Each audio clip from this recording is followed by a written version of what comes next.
रसूल बख्श साहब, आप इस मामले को किस तरह से देख रहे हैं? और बड़ी अहम आज मुलाकात हुई है बिलावल भुट्टो साहब की सिराजुल हक से।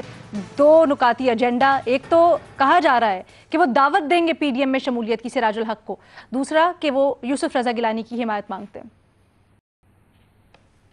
मेरा ख्याल ये है कि असूली तौर पर पीपल्स पार्टी का मौक़िफ़ दुरुस्त नहीं है कि पीडीएम ने फैसला किया और ये फैसला पीडीएम को तब्दील करना चाहिए कि जो हिज़्ब इख्तिलाफ का लीडर है सेनेट में वो कौन होगा। लगता यही है कि पीपल्स पार्टी ने अपने तौर पर फैसला कर लिया है, लेकिन पीडीएम का अगर ये फैसला नहीं है तो पीडीएम उस फैसले को तो मानने के लिए तैयार नहीं होगी।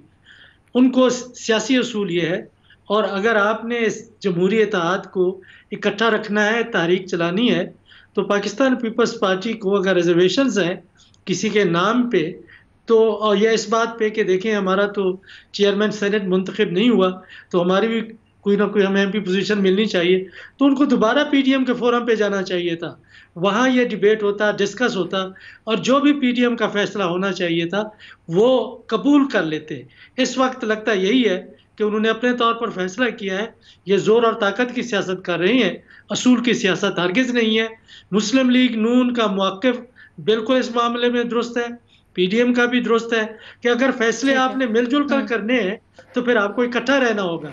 अगर आप इकट्ठा नहीं रहना चाहते तो जो भी आप फैसला अपने तौर पर कर लें। इत्तेहाद तो इस तरह से कायम नहीं रह सकते। सियासत में इत्तेहाद कायम रखने के लिए, तारीखें चलाने के लिए ज़रूरी होता है कि आपने जो मुश्तरका तौर पर जो फैसले किए हैं उन पर सब लोग अमल करें और उनकी खिलाफवर्जी नहीं होनी चाहिए। या पीपल्स पार्टी खुल्लम खुला खिलाफवर्जी कर रही है। आपको भी नून लीग का मौक़िफ़ दुरुस्त लगता है? ठीक है, ठीक है। अच्छा, नाम के ऊपर अभी हम बहस कर रहे थे, पीपल्स पार्टी ने जो किया है, मज़हर अब्बास साहब, यूसुफ रजा गिलानी साहब, जैसे कि अभी मुनीब से भी मैंने पूछा, 2 केसेस उनके ऊपर अभी ज़ेर समात हैं, चेयरमैन सेनेट के ऊपर भी कुछ ना कुछ पेशरफ्त होनी है, तो क्या समझते हैं पीपल्स पार्टी ने जो यूसुफ रजा गिलानी को कायदे हिज़्ब इख्तिलाफ के लिए उम्मीदवार नामजद किया है, दुरुस्त फैसला था? कोई और कर सकते थे?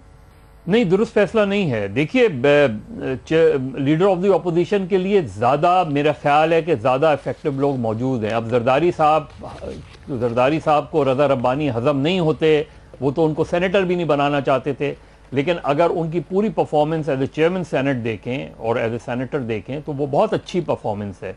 यानी इस हद तक अच्छी है कि 2018 में मुस्लिम लीग नून ने रज़ा रब्बानी का नाम प्रपोज किया था, लेकिन रज़ा रब्बानी के बजाय सादिक संजरानी को सपोर्ट किया गया। उसके अलावा भी पीपल्स पार्टी में लोग हैं जो सेनेट के अंदर मौजूद हैं, शहरी रहमान साहिबा मौजूद हैं, और भी लोग हैं, तो वो लीडर ऑफ द अपोजिशन क्यों नहीं बन सकते? क्यों यूसुफ रजा गिलानी को जो है हर जगह लड़वाने की कोशिश की जा रही है?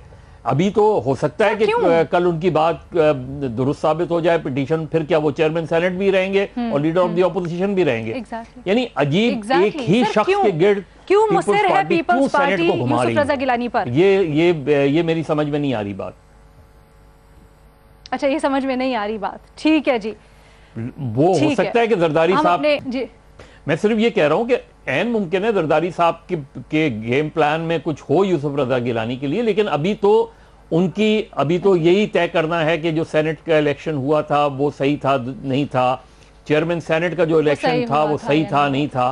तो बेहतर है कि किसी दूसरे आदमी को as a leader of the opposition में, और मैं फिर प्रपोज करूंगा कि रजा रब्बानी इस पूरी लॉट में, पीपल्स पार्टी की पूरी लॉट में रजा रब्बानी सबसे अहल लीडर ऑफ द ऑपोजिशन हो सकते हैं, लेकिन जरदारी साहब उनको नहीं बनाएंगे।